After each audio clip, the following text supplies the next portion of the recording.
Di sini saya akan menjelaskan tentang pelanggaran HAM di sekolah, yaitu bullying. Kasus perundungan atau bullying masih marak terjadi di dunia pendidikan di Indonesia. Bullying adalah situasi di mana penyalahgunaan kekuatan atau kekuasaan dilakukan oleh seseorang maupun sekelompok orang. Praktik bullying ini dikelompokkan menjadi bullying fisik berupa tindakan fisik, bullying verbal berupa olok-olokan atau ejekan, maupun bullying mental berupa mendiamkan atau mengucilkan.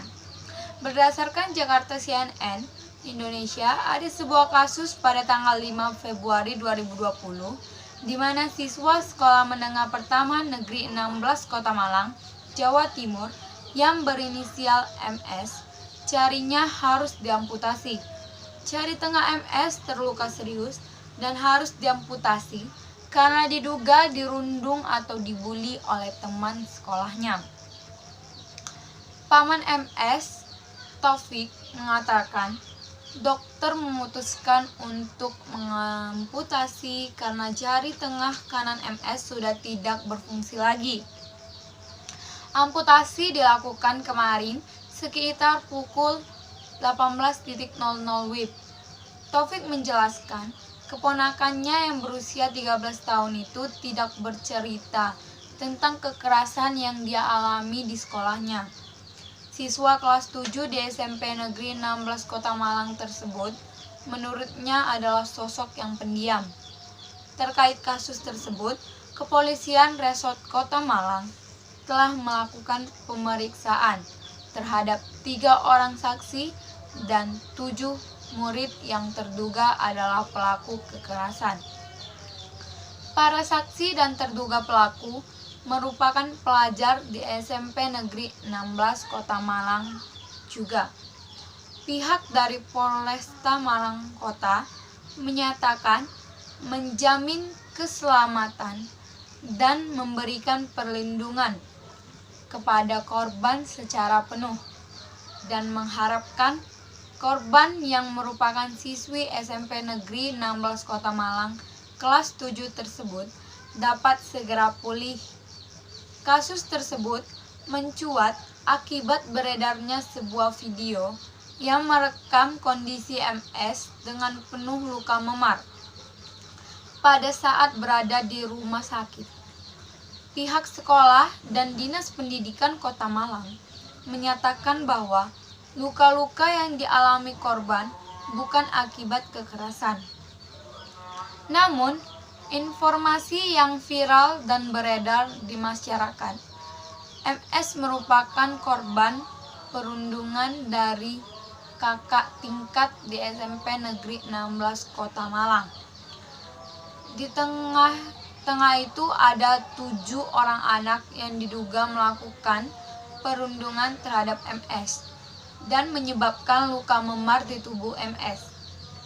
Oleh sebab itu, Komisioner Komisi Perlindungan Anak Indonesia dalam bidang pendidikan turun tangan. Retno Listiarti mengatakan, dari aduan yang diterima MS, dianiaya dengan cara diangkat dan dijatuhkan serta diduduki dan diinjak tangannya oleh ketujuh orang anak.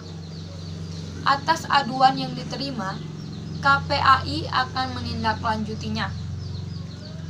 Dalam keterangannya, Retno mengatakan telah melakukan koordinasi dengan Dinas Pendidikan Kota Malang.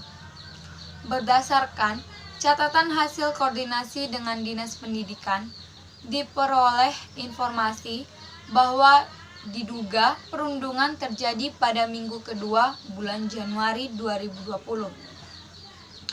Retno menjelaskan bahwa terduga pelaku adalah teman korban di sekolah. Ada teman sekelas, ada teman eskul pramuka, dan ada juga teman badan dakwah Islam di sekolah tersebut. Jumlah pelakunya ada 7 orang anak. Korban dikenal sangat pendiam, sehingga berpotensi menjadi korban perundungan. Bentuk perundungan yang dilakukan berupa korban diangkat bersama-sama, kemudian dijatuhkan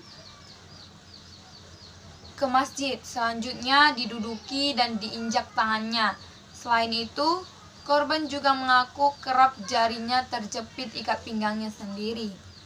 Tindakan kekerasan tersebut menurut para pelaku hanya bersifat candaan saja, tidak bermaksud menganiaya. Padahal, bully ataupun bukan, yang menentukan adalah korban sendiri, bukan pelaku. Faktanya, bentuk perundungan yang dilakukan oleh teman-teman korban sangat membahayakan keselamatan korban, kata Retno. Retno juga menjelaskan bahwa sekolah diduga tidak memiliki sistem pengaduan, sehingga kasus perundungan semacam ini tidak dilaporkan korban. Dinas Pendidikan juga tidak menerima laporan dari sekolah. Kepala Dinas Pendidikan Kota Malang, menurut Retno, justru mengetahui peristiwa tersebut dari para wartawan.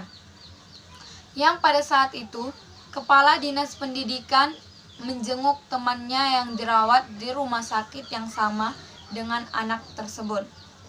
Menurut Retno, KPAI akan melakukan pengawasan langsung atas kasus ini.